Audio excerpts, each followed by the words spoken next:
The oldest and strongest human emotion is fear. And the oldest and strongest type of fear is trepidation of the unknown. When we were children, our parents told us that monsters didn't exist. But we were sure that something was lurking under the bed or in the closet. Fear sees, even if our eyes are closed. Welcome to the realm of the arcane.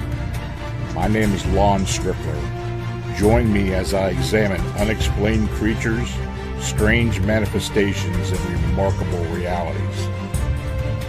Imagine this next hour as a voyage of discovery to strange lands, seeking not for new territory, but for new knowledge of the supernatural. Come on board as we begin this adventure together. Hey folks, good evening and welcome to another episode of Arcane Radio. I'm your host Lon Strickler and I thank you for joining me here on the Paranormal King Radio Network. Now, before I introduce my guest, I want to mention an account that I recently received. The eyewitness states, I just went to my high school reunion and chatted with my old neighbor and best friend Ash. She said, "Do you remember that pig-faced monster we saw?" I looked at her with shock as a horrible memory flooded back. I must have been so terrified I blocked it out, but oh, yeah, I remember. We used to live in a secluded dirt road well in the middle of a 40-acre plot away from the road. Our property joined a huge state park at the back, 25 miles from the nearest town in Missouri. We were about 13, so it was around 2003. We were babysitting our younger siblings, so it was us and the four younger ones. Our parents are out for the night. Obviously, we're no strangers to the woods. We knew the whole property well, and we'd even walked the 2 miles between our houses. I guess we were free-range kids. So it's way past dark, but we have a pole light by the house. It's summer, so it feels great outside. We were all playing tag or hide and seek, running around. I ran around the corner of my house and I saw something white, like a flash, run behind the propane tank, then the well house. Our backyard was clear beside the small well house and propane tank. The woods were probably 150 yards away, so not a lot of places for an animal to hide. Ash saw it too. The kids were still playing, and we thought it was a stray dog, even though this thing was crazy fast, way faster than a dog.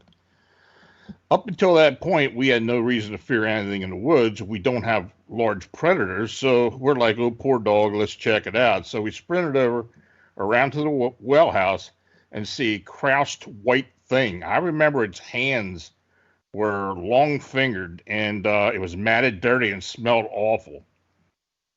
My mind couldn't even comprehend its face, but it had this long kind of upturned nose and no hair on its face, like a snarling dog pig.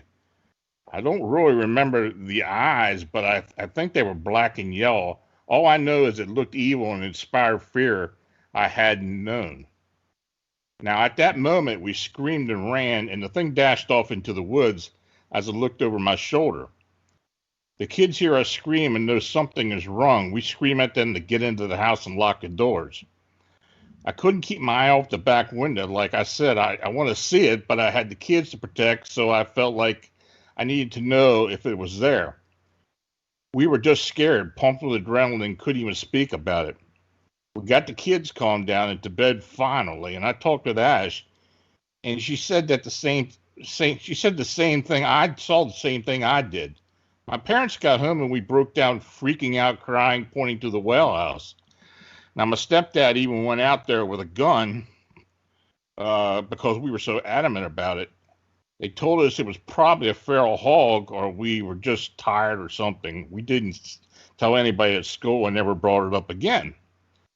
Now, after the reunion, I asked my brother, who was 6 years younger than me or so, he was about 7, if he had remembered that night we saw a monster in Mom's old house. He said no, and I started talking about how I forgot about it until Ash brought it up at the reunion.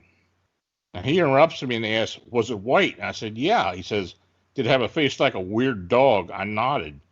His eyes got big, and he basically started yelling, "Oh my God, I saw the same thing down the road here a few years ago," and freaking out, visible goosebumps on his arms. He said he was driving the dirt road with his girlfriend at the time, uh, hauling ass like he always did, but on a real rocky patch, he would hit the brakes and drive slow over the rocks. He saw something in the headlights standing about 10 foot from a ditch. So still he thought someone put out a weird statue or something out there. But his eyes followed him and his face was sweaty. It was white but muddy, had a dog face and long fingered hands, and stood at two legs, at least 6 foot tall. Its eyes followed him as it passed, and it looked in the rearview mirror and saw it dash away into the trees. He asked his girlfriend, she saw it, and she just nodded. And never spoke of it again. He never told anybody. He said he kind of blocked it out until I brought it up with the monster at Mom's house. I did stop playing in the woods after that day in 2003, started doing sports and teenager stuff. Ash stopped walking to my house and we grew apart. Now, my brother and I are creeped out. I think I need to call my mom. So I don't know what they ran into. I don't know if it was an upright canine or what it was. But that was quite an interesting story. So let's get started. Tonight's guest is Lyle Blackburn, who's a cryptozoologist, author, and musician. Lyle has written several acclaimed books, including The Beast of Boggy Creek and The Lizard Man, whose subject matter reflects his lifelong fascination with legends and sighting reports of unknown creatures. Lyle is also the founder of the rock band Ghoultown, columnist for the horror magazine Rue Morgue, and a narrator, producer of documentary films such as The Mothman of Point Pleasant, Boggy Creek Monster, and the Bray Road Beast. Lyle is a frequent guest on radio programs such as Coast to Coast AM and has been featured on numerous television shows airing on Animal Planet, Destination America, the Discovery Channel, and A&E. Now, when Lyle isn't writing books, hunting monsters, or performing with his band, he can be found speaking at various cryptozoology conferences and appearing at horror conventions around the United States.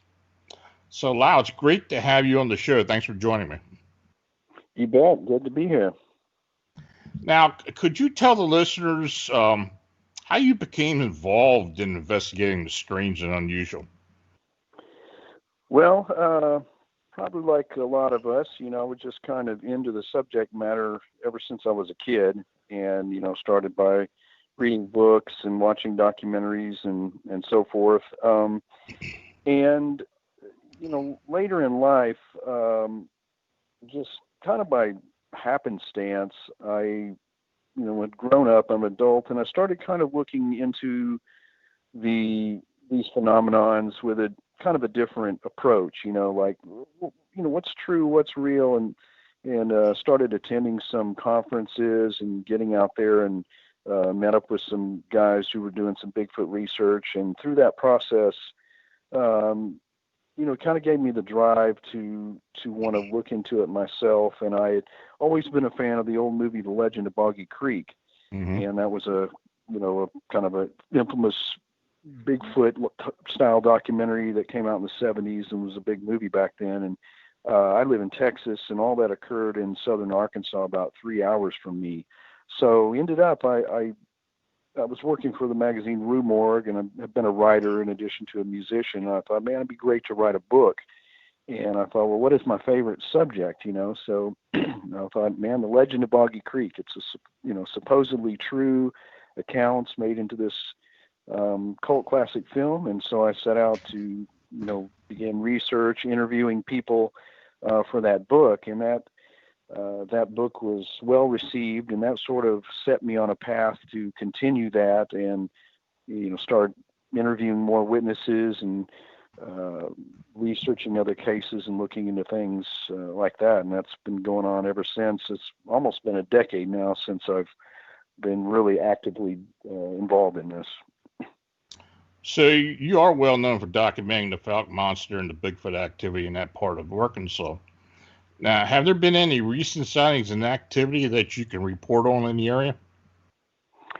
Yeah, there's that's one of the things that, I opened my eyes when I started looking into this, because at first I thought, I was writing mostly a historical book, but as it turns out, there's been sightings all along down there, and even now, every several months or so, I get what I consider a fairly credible sighting. The most recent I got was literally from a couple of months ago, in which a couple of residents were driving along Highway 71, which is kind of the old highway between Shreveport and Texarkana that passes right through Fouke.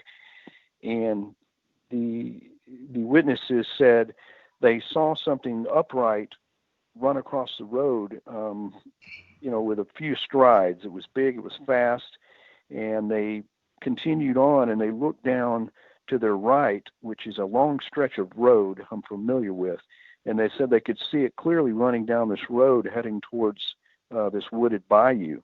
And the way the speed in which it was moving, the shape, and the fact that it appeared to be covered in hair led them to believe, obviously, that they were seeing, perhaps the Fouke monster. And they were kind of scared, so they didn't turn down that road, but then a short time later decided to turn around and come back and take a look. And when they got there, the thing was already gone, which would have been, all of this would have been quite difficult for a person. And I always look at it this way: if they saw something, and they obviously was something running across the road, and if it was running upright on two legs, and wasn't a extremely talented bear, then you have two possibilities. It's a unknown creature or somebody pulling the hoax. And so I can rule out the hoax probably because a person could just not move that fast, in a clunky costume and things like that. So that's been the most recent sighting, and I actually kind of did a little background check on these individuals, because I know a lot of people in the area, and everybody just vouched and said, hey, if they said they saw something, they absolutely did. So I felt like it was a pretty good sighting.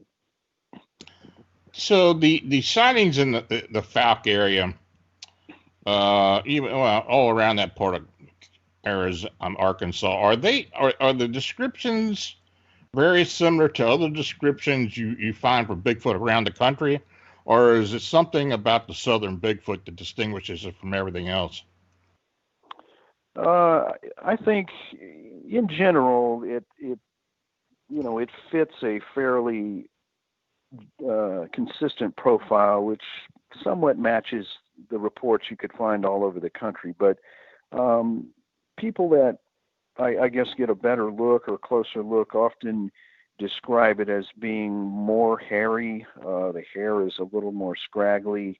It's a little more ape-like, and in some cases I've had witnesses say it almost seemed to move on all fours and then would stand upright and walk or run. Without having obviously a specimens here to compare A to B, I do see some unique characteristics that are consistent here in the South, and you get that all throughout, like from the Arkansas area to East Texas and over, towards Florida and places like that. They tend to carry on these characteristics, but interesting to say the least. Well, I look back at the history of the Beast of Boggy Creek and the story itself. Does these Bigfoot in that area seem to be more aggressive than others? You can find aggressive accounts, kind of all over, but particularly in the South. I wouldn't say that the Fouke monster is any more or less aggressive than, say, skunk ape encounters in Florida or things like that, but certainly the South in general. And I, in my book Beyond Boggy Creek, which I kind of cover about 10 states of the Deep South, I did see a kind of a theme where you would have, the majority of the sightings are just, the quick glimpses. Somebody saw it running across the road, or a hunter saw it. But, every so often you have those encounters where the creature would display aggressive tendencies. And, perhaps that's the variety of species here. Perhaps that's the environment. I mean, it's fairly hot. Animals have to be more territorial because there's not as large tracts of forestry here as there is, for example, in the Pacific Northwest. So you have, swampy areas. You got these like swamp-dwelling Bigfoot. So naturally, I think they would be a little more ornery, perhaps, than their northern counterparts. Now you've been involved with a museum in Fowkes, or starting a museum. Is that right? Well, there's a store there called the Monster Mart, which is, when I first started going up there to do research, you walked in there and there wasn't much to see. There was an old mural that was painted on the outside, and like literally a bulletin board with a couple of old newspaper prints. And ever since my book came out, I kind of built a relationship with the folks there in Fowke, and particularly the owner of the Monster Mart. It's now been transformed into like the coolest looking convenience store with a giant Bigfoot coming over the top. I mean, and we've slowly built up more of a museum. There's glass cases where I've got some of my personal collection items displayed. There's a bunch of tracks there. You can see posters and pictures of the area. So, there's no charge for it if you show up at the Monster Mart. You just, trying to offer things to see, because people come from everywhere. You look at the little logbook, and you can see people from every single state and other countries who've literally come there on the basis of their interest in the legend of Boggy Creek. Wow. I imagine somebody who has no idea about the Bigfoot, let alone the Fowkes monster, is kind of intimidated when they walk in there then. Yeah, if you didn't know anything about it, you'd be like, what is all this? What is the significance of this creature? And it wouldn't take long to get a quick synopsis, because everybody there is very friendly and knowledgeable, and the store owners would bring you up to speed quite quickly. So it seems that you've got another book coming out soon in reference to, I guess you would call it another southern monster, maybe a border state monster, with the Momo. Can you talk about that a bit? Yeah, I just kind of dropped an announcement about this yesterday. I suppose I have an affinity, obviously, for these cases that originated in the 70s, and particularly the cases that are in the South. And Momo, the Missouri monster, Momo short for Missouri monster, and a Bigfoot creature seen in the early 70s around the town of Louisiana, Missouri, if that's not confusing enough. But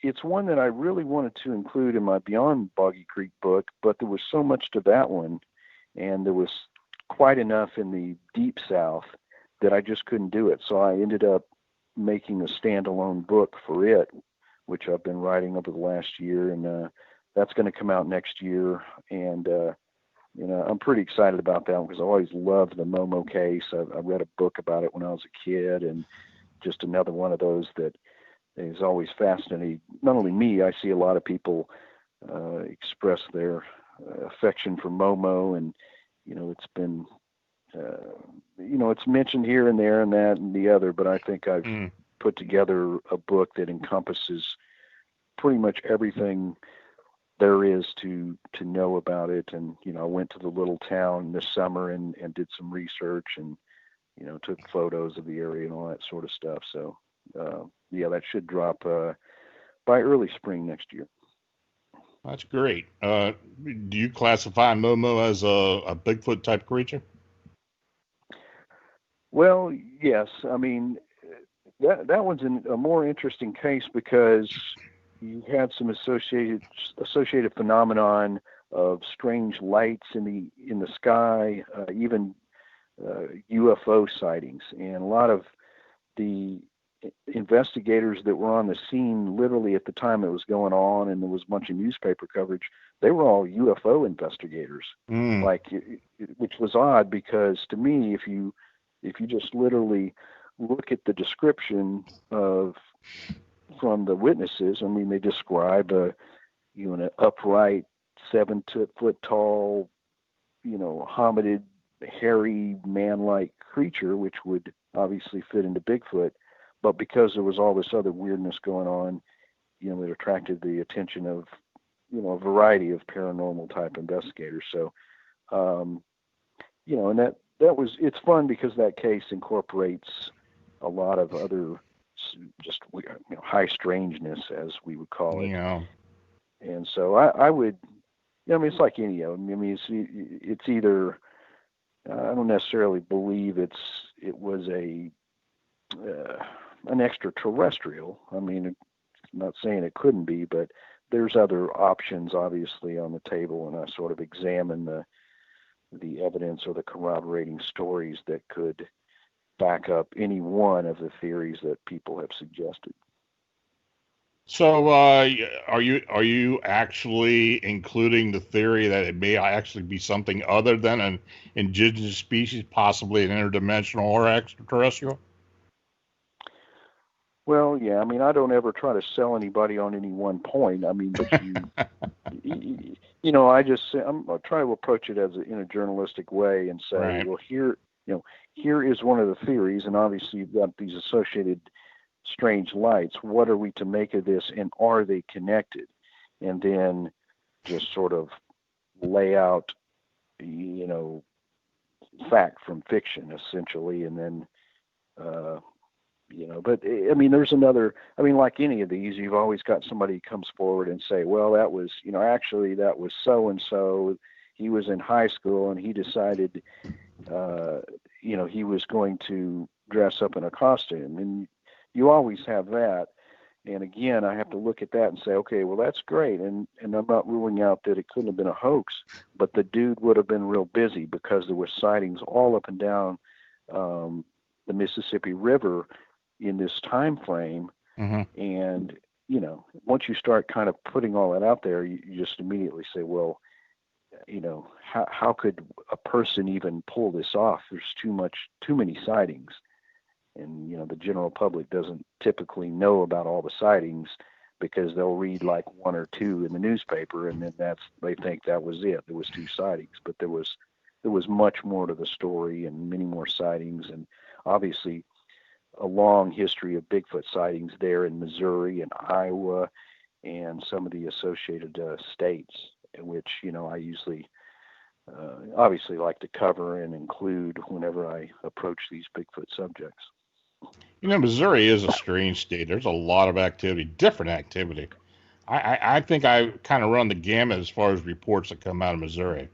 I mean, anywhere from Bigfoot, upright canines, flying beings, unknown flying beings, a lot of straight reptilians, all kinds of strange stuff.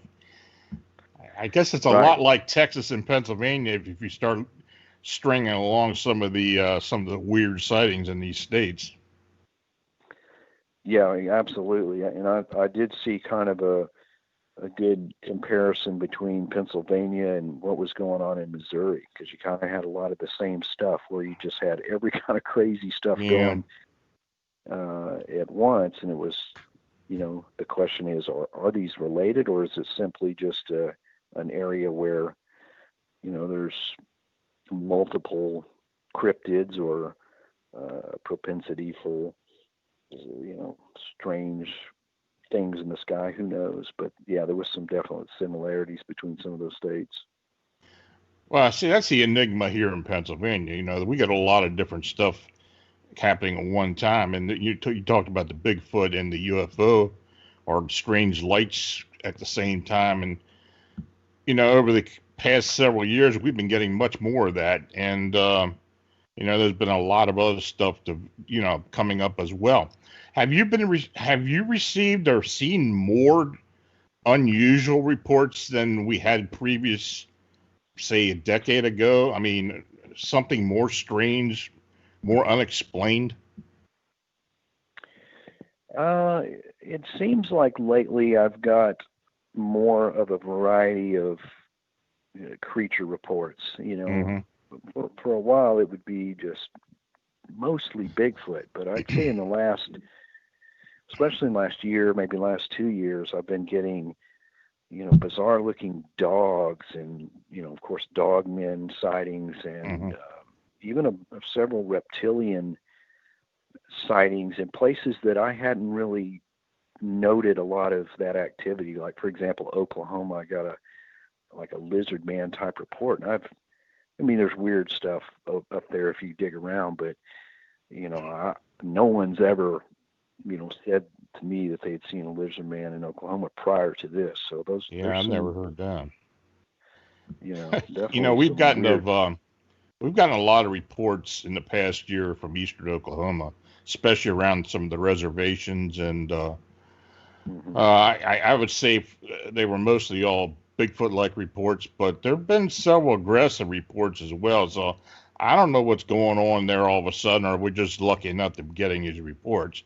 But it seems some areas have gotten really hot. Now, you talk about reptilians. Your account of the Bishopville Monster, it was well received. I enjoyed the book a lot. It really got in deep to what actually happened. Have there been any new developments since you published the book? Not a lot. That's one of those cases where it did seem to be kind of isolated to a certain time period, and then beyond that, there just wasn't a lot of credible sightings. So as far as Bishopville and Skateboard Swamp in that very specific area, I haven't personally gotten any recent, lizard man reports.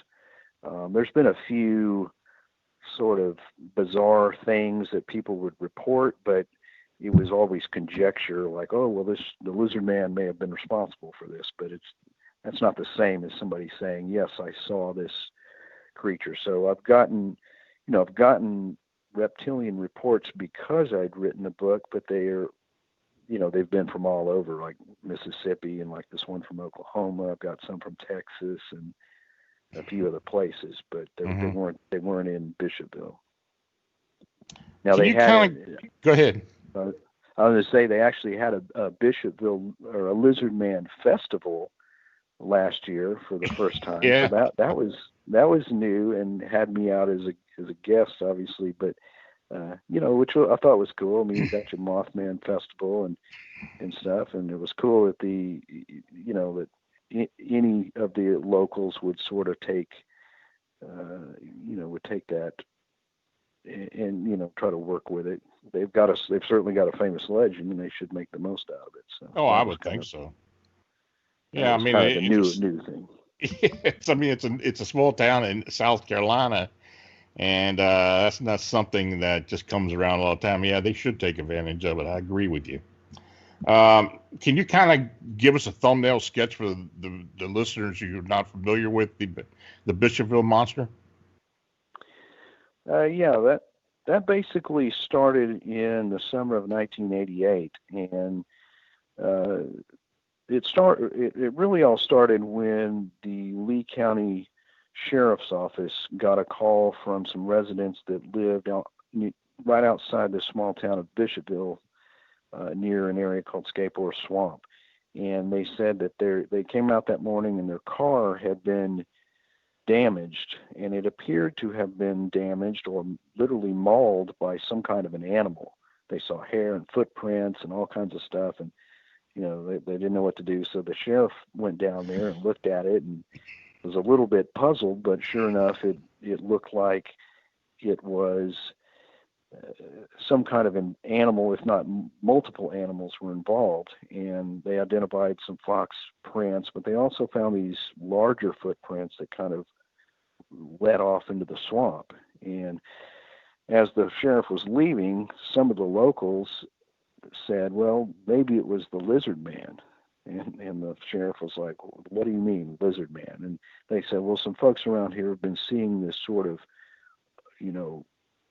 thing that walks on two legs and looks like a person, but it's either green or brown, and it looks scaly. And so, of course, the police were like, okay. They said, well, if anybody's seen it, tell them to come down and talk to us. Well, not too long, like literally a couple of days later, a young man and his father show up at the police station, and this kid said, I've got something you may want to hear. He said 2 weeks prior, he had been driving home from work late at night, and he had to pass through Skateboard Swamp, and he got a flat tire. And just as he had replaced the tire and putting the tools back in the trunk, he sees something coming at him in the moonlight through the grass there where he was parked. And he said it was moving fast, and at first he thought it was a person, which out there in the middle of nowhere in Skateboard Swamp is spooky enough. But as it got closer, he could see that the thing was some kind of a creature, and he said he thought it was green or scaly. It had long fingers, long nails, and red eyes, and he just jumped in the car and tried to get away. And in the process of that, this thing jumped on the car and was reaching in and trying to grab him, and he managed to get away. And this was a couple of weeks prior to this news about the car being torn up. So the kid and his father, they didn't know what to do, so they just kept quiet. But once he went down and told all this to the sheriff, then more people started coming forward once it got run in the news, and there was tons of news coverage that started coming out. Obviously, this was a sensational sounding, account where this kid had been allegedly attacked by what is now being called the Lizard Man, and more folks came forward and said, "Yeah, we've seen this thing down here. We just didn't say anything." And subsequent sightings, and that kind of went on for a good number of months, and then there was other residual sightings. But it was an interesting case because the police kind of took it at least seriously enough to document the witnesses and to have them come down, and we're just trying to get to the bottom of it, whether it was a lizard man or no matter what it was. So it's an interesting case, and one obviously that's struck my fancy because to me it was sort of like this modern day creature from the Black Lagoon, if you will, So that's the gist of it. And there was a lot of other sightings and other weirdness that has occurred over the years down there in Bishopville. Yeah, I suggest anyone who's listening to get the book. It's an amazing book. The work you put into it was great, and yeah, it's actually one of my favorites, so I can highly recommend it. So, I recently interviewed Linda Godfrey and then Seth Breedlove in reference to the Bray Road Beast, which you narrated. Were there any parts of that production that surprised you or something you just didn't know about? Well, there were some details, yes, in there that I was, it was new to me. The gentleman at the end that had been putting out some cameras and was kind of diligently trying to get some proof of the creature, I had not heard his account, which was obviously that worked great in the documentary. And just some of the details. I mean, I've read the books and so forth, but to hear, for example, the animal control officer, to hear them give it in their own words is the cool part for me, because you can really get a good feel for the credibility and that something was going on, and that they were being, that was being documented not just by Linda, but some of the officials there. And so that was I really liked the way the movie turned out. I love to narrate those, and it's been a good working relationship ever since we did Boggy Creek Monster, where obviously I was highly involved in that one, but it was such a good experience that Seth and I continued to do some of these. So I really like doing the narration, so I'm proud of that. You plan to narrate in the future? Yes, I'll be doing the next two okay. that are coming up. So, which is Terror in the Skies, which will be the next one. I'll be narrating that. And then next year will be the year of Momo, because we're also doing a Momo documentary. Oh, cool. In which I will be narrating, and we've also got kind of an idea about putting a unique stamp on that one, so we'll probably be in it as well on screen. So yeah, I'm excited about that. Yeah, Seth and I were talking about the Terror in the Skies, and that kind of, well, the sightings I've been investigating for the past 2 years in and around Chicago are going to be part of that film. So I'm kind of interested in what you think about that, on that flap of sightings that have been going on in and around the Chicago area. Yeah, I mean, those were certainly, interesting, and one of those where it wasn't just one sighting. They were just, it seemed like sighting after sighting, which kind of, added to the case, which, as we see occasionally, there is those that just pop up, and suddenly there's just a lot of witnesses and stuff. So I always thought it was interesting, and I thought it was,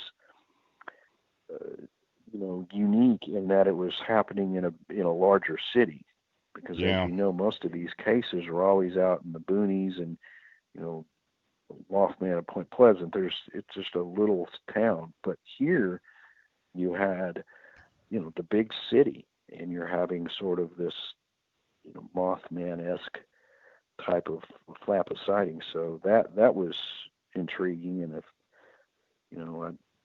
I wished I lived closer, because that would be one of the things I'd love to go up there and kind of just go to interview somebody or go to the places where they were sighted. But that's more in you guys' ballpark. Yeah, it's I haven't been able to get out there. I'm lucky enough to have a few people that have been working with me that live in the area, and but I mean, it's something that's still going on. I believe this is something that's going to be going on for a while. I mean, the film that Seth is working on basically covers Illinois and the strange flying creatures that have been seen in Illinois for many, many decades, if not centuries. And it's interesting that that one area has so many weird winged being sightings. So I don't know what's going to happen, but we're gonna keep our eyes open on it. Yeah, absolutely. Now, let me ask you this: have you ever had any personal encounter? No, I've never put my eyes on anything. There's been things happen that I can speculate that I could have been a Bigfoot or what have you, and but I've never actually seen a Bigfoot or any cryptid.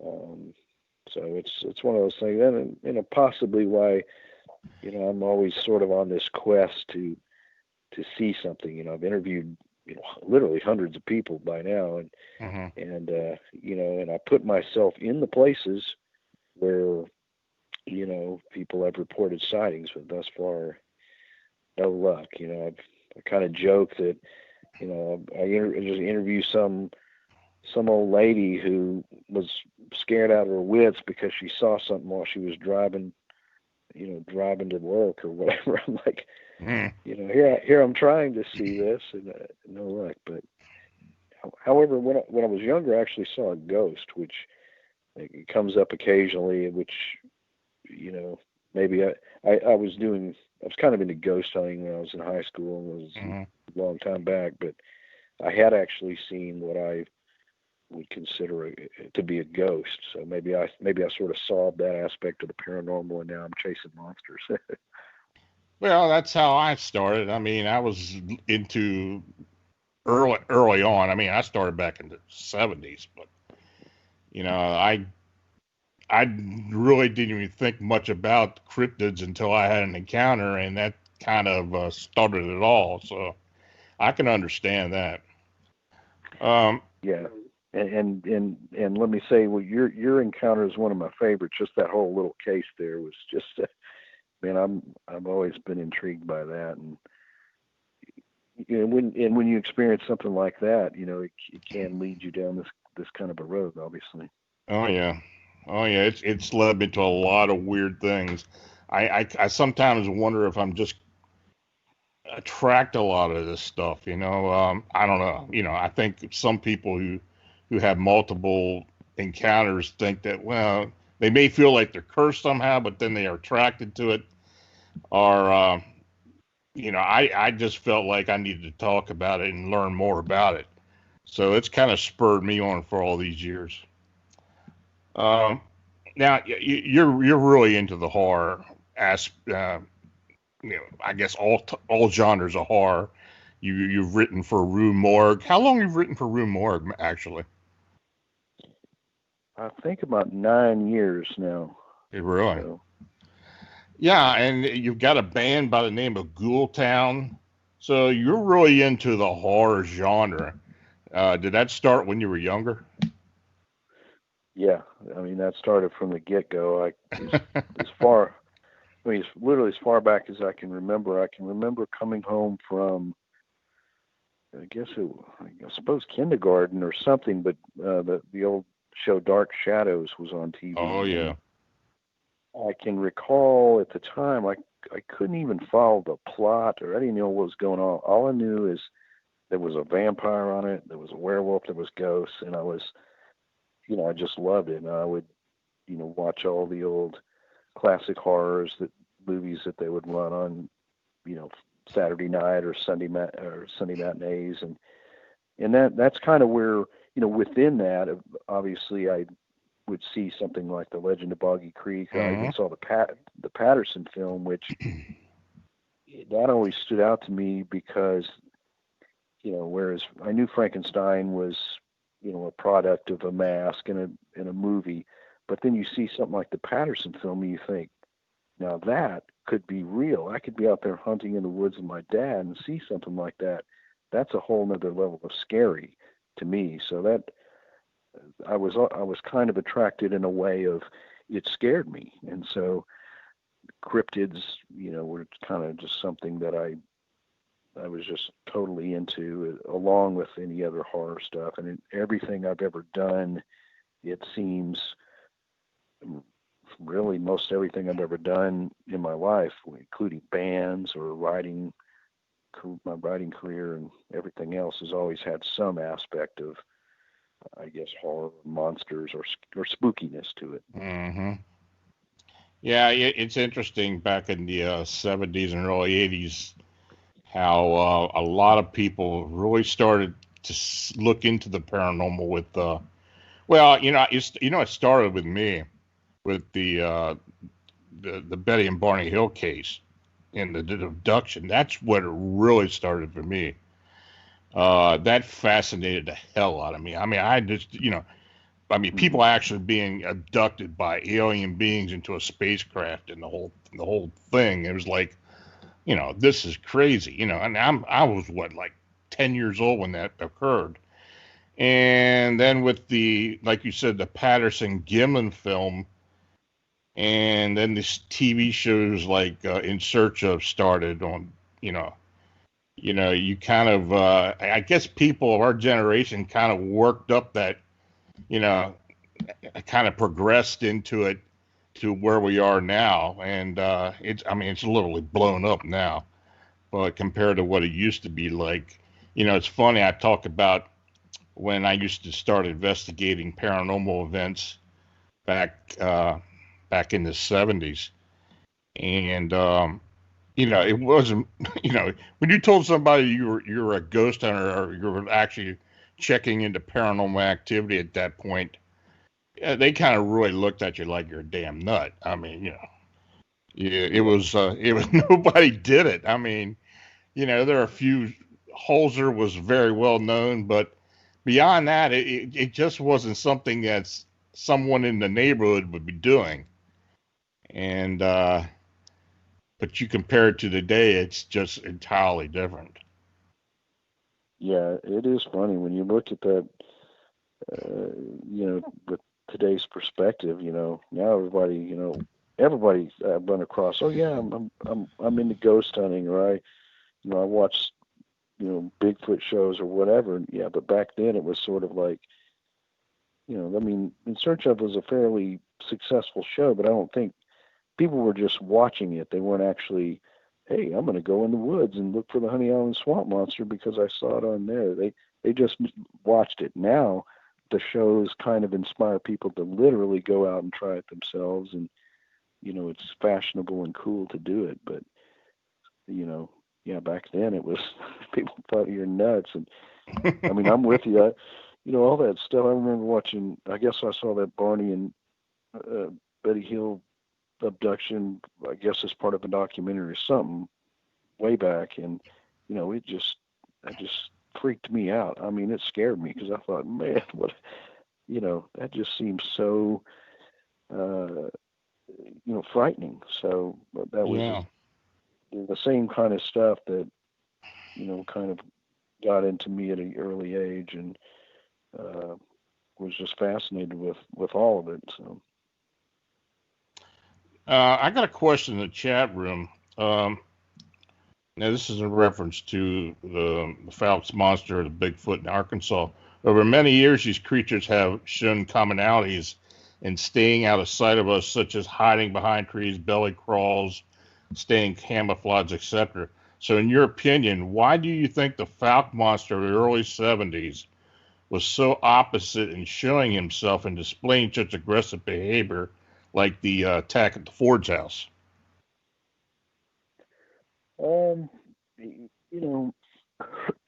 It's kind of like any animal. I mean, there were sightings that people had where it didn't display aggression, and obviously, if there is a real creature there and it had been seen all this time, there would have to be a small population of them.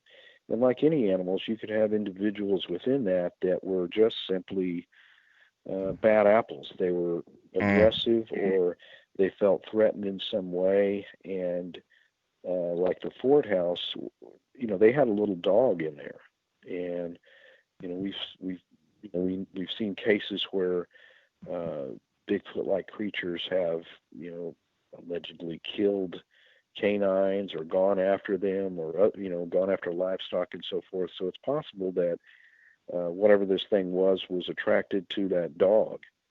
And where that Ford house was, it's literally was basically in the woods, and that's just an animal in the woods, and perhaps that particular creature was willing to be seen more or be aggressive, which probably is not a good idea, because they usually end up getting shot at when you do that down here. But the legend of Boggy Creek, of course, played up the aggressive aspect of the creature because it worked well in the film. But right. if you review, like if you read my book, which covers so many more sightings that were not included in the movie, or probably not even known publicly at the time, you see that, like any of these Bigfoot cases, it was seen here and there by hunters and running across the road by even one of the law enforcement officers saw it dart across the road, but it didn't, try to attack him or anything like that. So you had a lot of just brief and quick sightings intermixed with the occasional aggressive behavior, which could have been, from one particular individual, I suppose. Yeah, I mean, we very rarely get reports, and I'm quite sure it's the same with you, of aggression with these animals, unless the circumstance, and I think a lot of it has to do with when they hunt for game. Someone may interrupt a hunt or something like that, and they tend to lash out, but nothing to the point where they actually attack and hurt somebody. But I think that's probably one of the main reasons why people, sense that there's some type of aggression. Right. It's and I've seen that too. There was a case in Oklahoma back in 2000 known as the Siege of Honeby, where this family was kind of being assaulted by what they perceived as a group of Bigfoot, and coincidentally, or perhaps they were storing venison in this outdoor refrigerator, and once they ended up removing that source of food, it sort of the sightings dissipated. So, it's like any animal. You can 99.9% of the time you see a bear in the wild, it just sort of goes the other way. It doesn't want to have anything to do with you. But if you were to get in between perhaps its cubs, or if it was hungry or it was agitated, that's when all of a sudden there's this sort of unexpected, in display of aggression. So, if Bigfoot are, likewise, then certainly there can be those incidents when you encounter them at the wrong time, or you've interrupted their game supply, or you've got some food source in which they're going to be aggressive. Mm. Yeah, that case you mentioned was down in LaFleur County, Oklahoma. And in fact, we've got a case, my associates are working a case down there now on the on Big Creek. Apparently, from the witness, he was in a canoe, and this large Bigfoot was throwing big dirt clots and stuff at him. And it's happened on several occasions. So we have people going down there now.